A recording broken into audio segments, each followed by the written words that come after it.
Bonjour, bienvenue dans cette vidéo d'explication du gameplay des différents mécanismes, des mécanismes principaux de cette watch. Donc pour rappel, le jeu est présenté là dans sa version anglaise, la version qui est débloquée dans le cadre du financement Ulule et la version française. Donc tous ceux qui ont pu ou voulu acheter cette version par Ulule recevront cette boîte avec ses différents composants.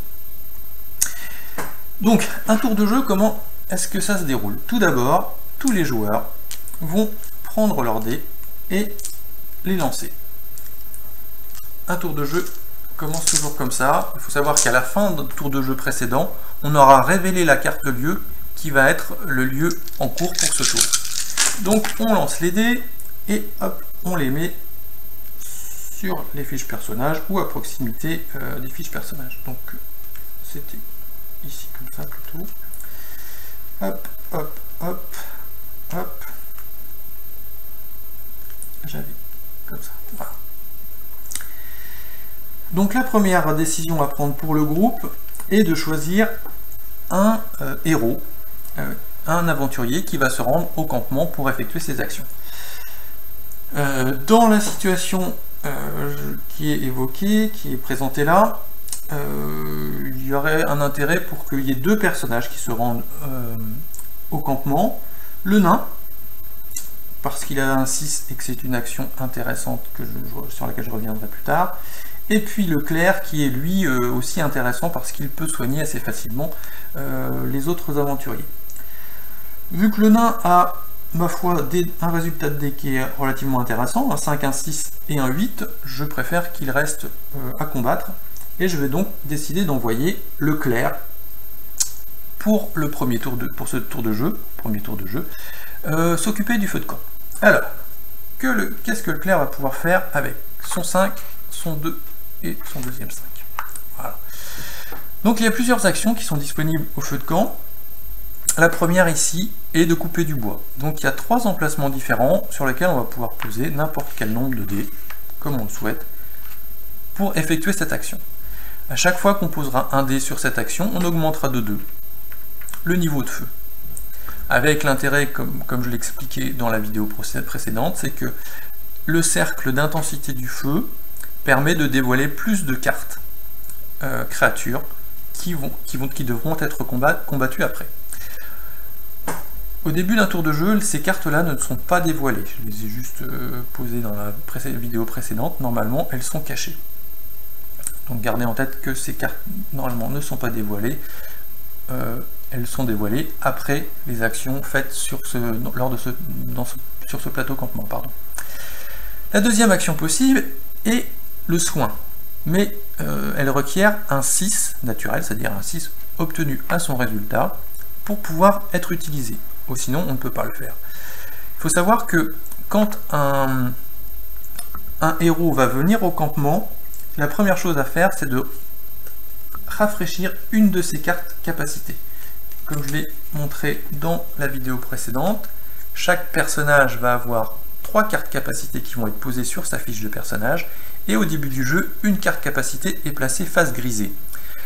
Lorsqu'une carte capacité est placée face grisée, on ne peut pas l'utiliser. Il faut qu'elle soit face colorée. Donc la première chose à faire en fait quand l'aventurier va au camp, c'est qu'il se repose. Donc il peut retourner une de ses cartes capacités qui représente les capacités mais aussi la santé et les points de vie entre guillemets du personnage pour pouvoir désormais l'utiliser. Donc le clerc est désormais avec ses 3 cartes capacités qui peuvent être activées. Et il pourrait potentiellement, s'il avait un 6, utiliser cette action de soin pour faire la même chose avec une autre carte d'un autre personnage, soit sur lui-même s'il avait une deuxième carte capacité épuisée, soit sur un autre de ses camarades. Il n'a pas de 6, donc il ne peut pas réaliser cette action. La case qui est ici est une case pour s'équiper. Donc l'action s'équiper permet de changer justement une des cartes capacités qui est présente sur la fiche personnage avec une des 2 autres cartes capacités qui sont laissées sur le côté. Il faut savoir par contre que quand on prend une carte capacité épuisée et qu'on la remplace par une autre carte, l'autre carte viendra aussi sur la fiche de personnage, elle aussi épuisée. Ici, l'action planifiée qui va permettre de regarder la première carte de la quête, du trajet que vont effectuer les aventuriers, et la première carte qui va être dans la défausse, dans la pile des lieux inutilisés. Et peut-être d'intervertir en fonction de l'intérêt ou non des aventuriers. Certaines cartes, comme je l'ai dit dans la vidéo précédente, qui vont être disposées dans cette pile des lieux inutilisés sont plus intéressantes parce que ce sont des lieux repos qui vont être beaucoup plus bénéfiques aux personnages et aux aventuriers que les différents lieux piochés au départ. Donc il faut, pour pouvoir effectuer cette action, un 4 ou plus. Donc là c'est une erreur, c'est pas un 4, c'est un 4 ou plus. Donc par exemple, mon clerc pourrait effectuer cette action en posant son 5 dessus et permettre ainsi de piocher la première carte, de la regarder et d'échanger sans doute, peut-être ou non, avec la carte qui est sur le dessus des lieux inutilisés.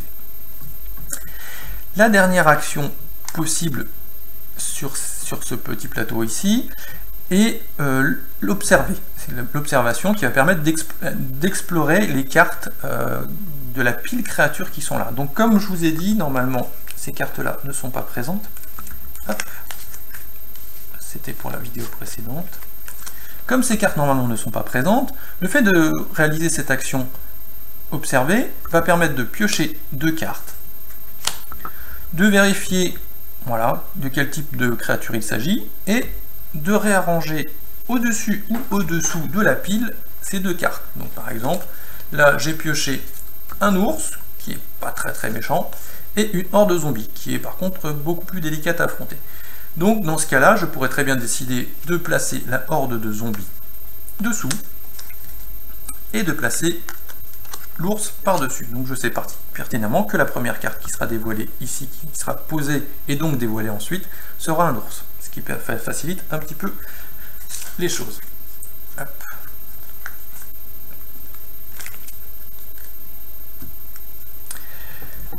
Cette action peut être réalisée 3 fois. Avec ce petit symbole, on indique tout simplement que si vous placez un premier dé ici pour réaliser une première fois l'action, le deuxième dé qui sera placé devra être d'une valeur supérieure, etc. pour le troisième. Voilà. Donc on peut réaliser 3 fois cette action-là, mais avec des dés de valeur supérieure. Les différentes actions qui sont présentes ici vont être complétées par les actions runes, les sorts de runes, qui sont en fait au dos des cartes lieux. Alors vous ne voyez pas très bien ici, en m'approchant peut-être, voilà. Oui, c'est un peu mieux.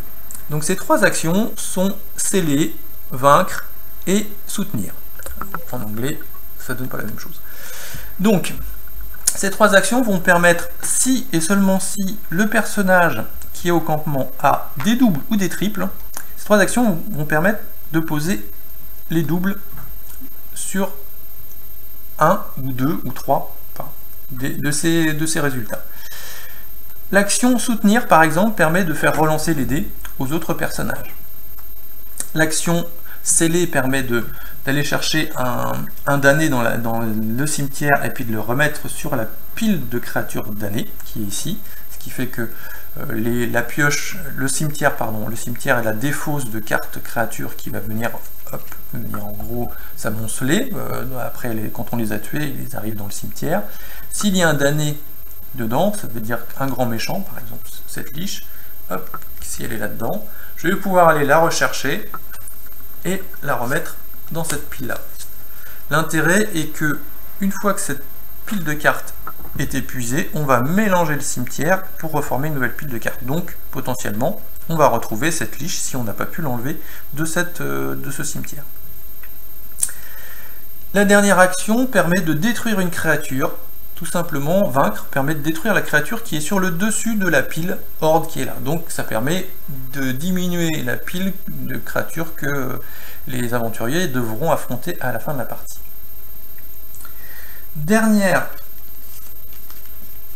action possible sur le campement, l'action qui est présente sur la fiche de personnage, indiquée ici, qui est l'action spécifique du personnage, l'action campement spécifique. Dans ce cadre-là, le clerc, par exemple, va pouvoir, en utilisant un dé avec un 4 ou plus, soigner un de ses camarades. Donc si je pose ce 5 qui est là sur le clair, je vais pouvoir retourner une des cartes des autres personnages, par exemple ce nain, ce guerrier nain, hop, voilà, je retourne la carte qui était épuisée, et donc, non, c'est pas le guerrier, c'est le magicien.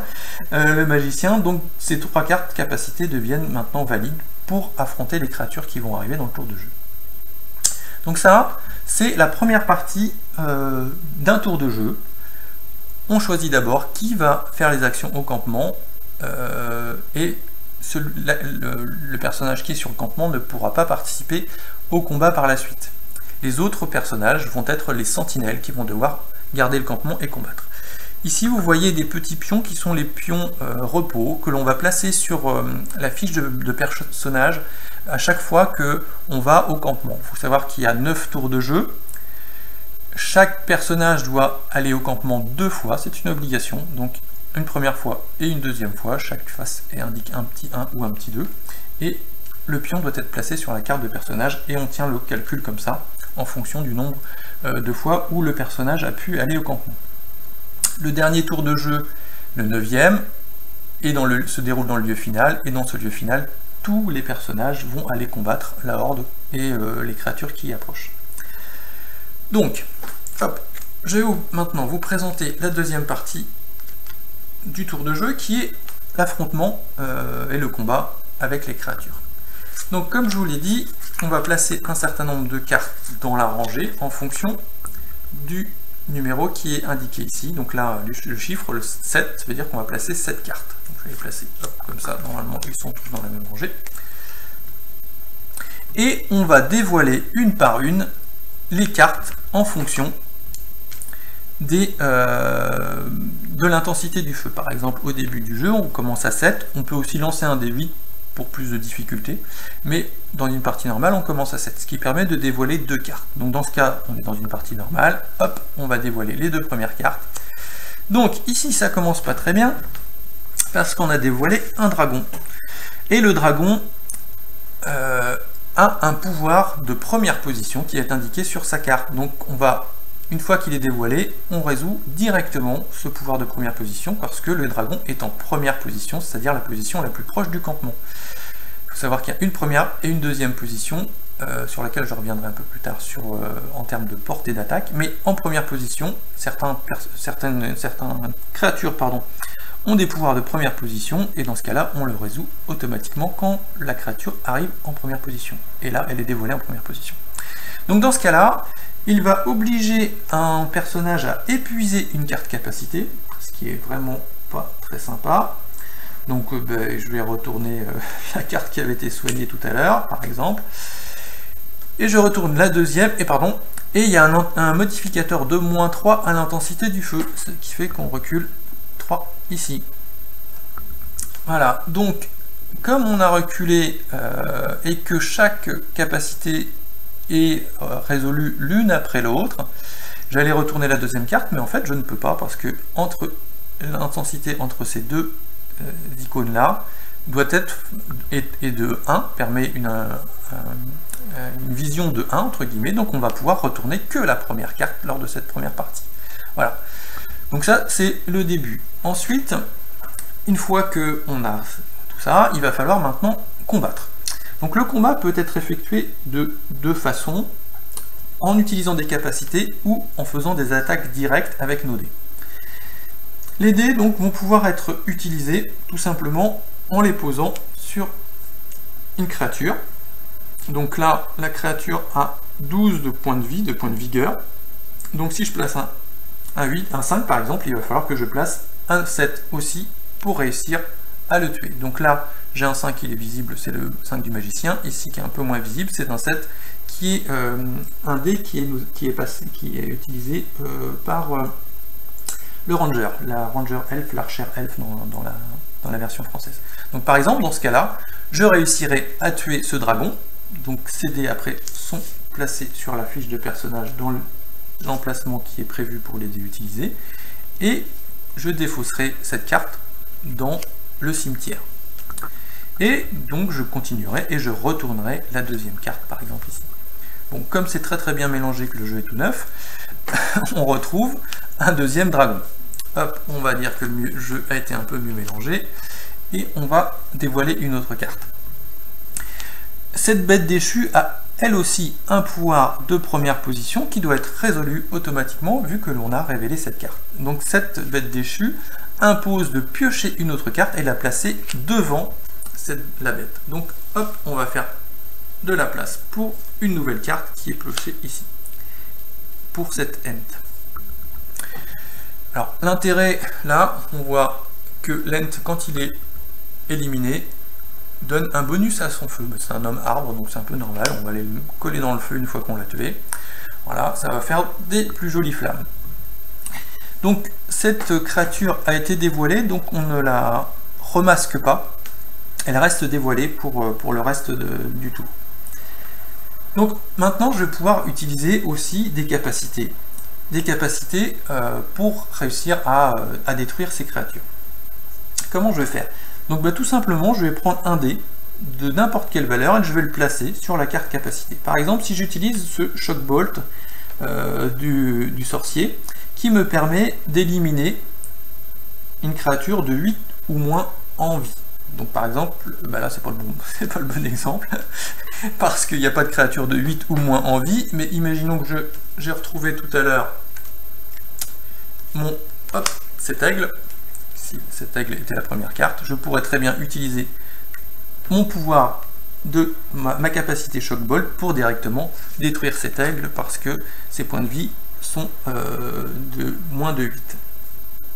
Je peux également garder mes dés et épuiser une carte pour l'activer.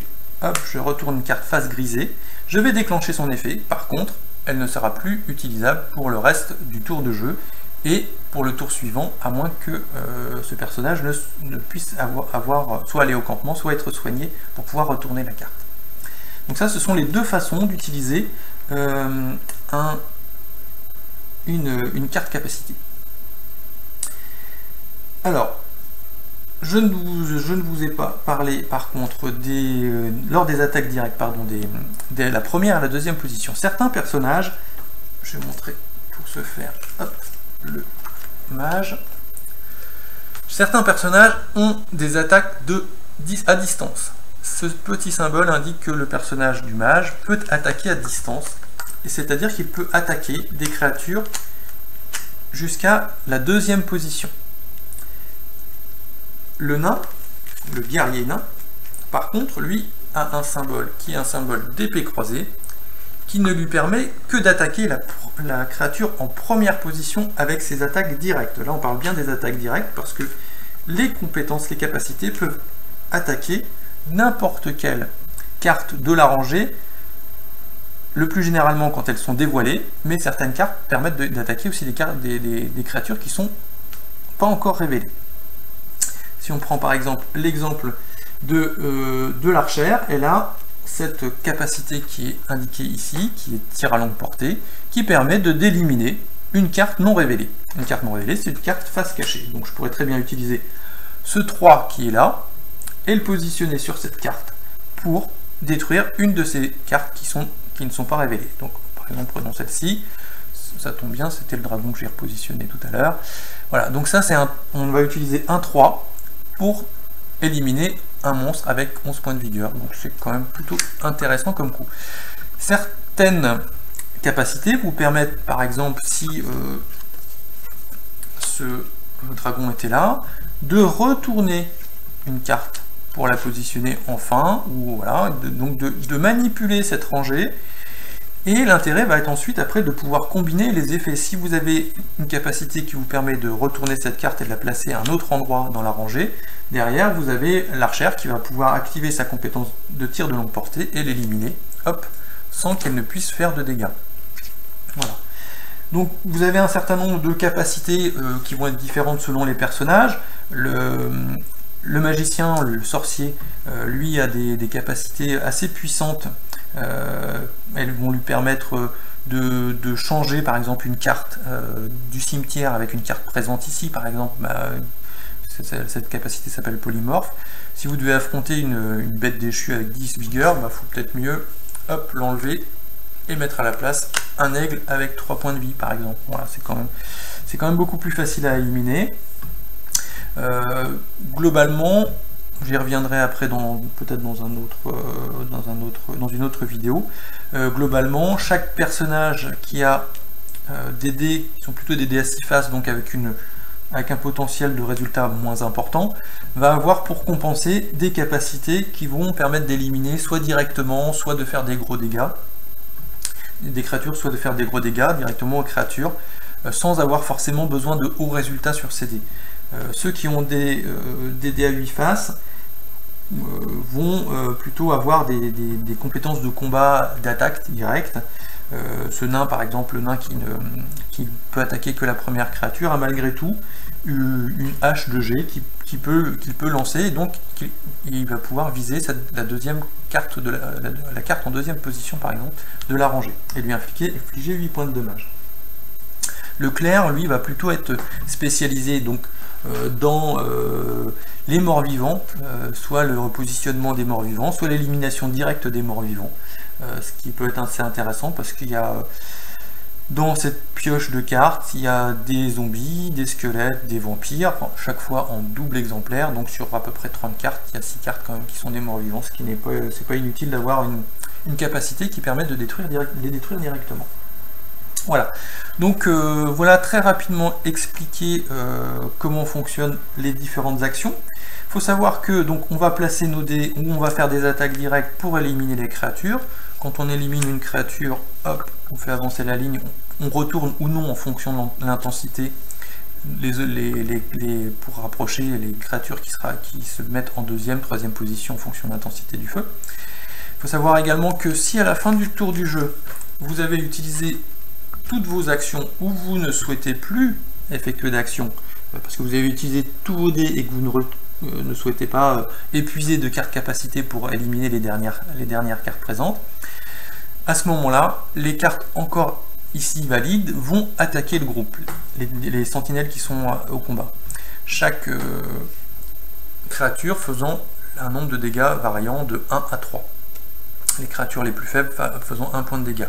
1 point de dégâts oblige à retourner une carte capacité face grisée, donc à épuiser une nouvelle carte capacité. C'est comme ça que petit à petit les aventuriers vont être affaiblis par les hordes ou les assauts des différentes créatures. Double peine, car ces créatures qui n'ont pas été détruites vont aller rejoindre la horde, cette fameuse pile de cartes qui seront ajoutées lors du dernier tour de jeu à l'affrontement final. Voilà. Donc on a fait le tour assez rapidement de la façon dont pouvait fonctionner cette watch.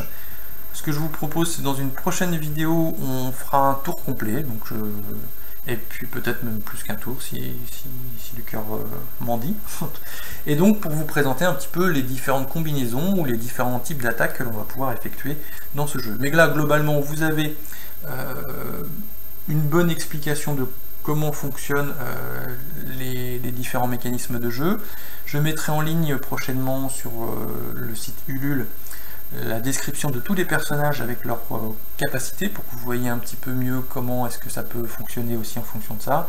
Lors de la prochaine vidéo, je prendrai plus de temps pour vous présenter les différentes capacités des personnages choisis pour le combat, pour que vous puissiez un peu mieux vous représenter comment on va pouvoir détruire toute cette ligne, cette rangée de créatures qui se massent auprès du campement. Voilà, à bientôt.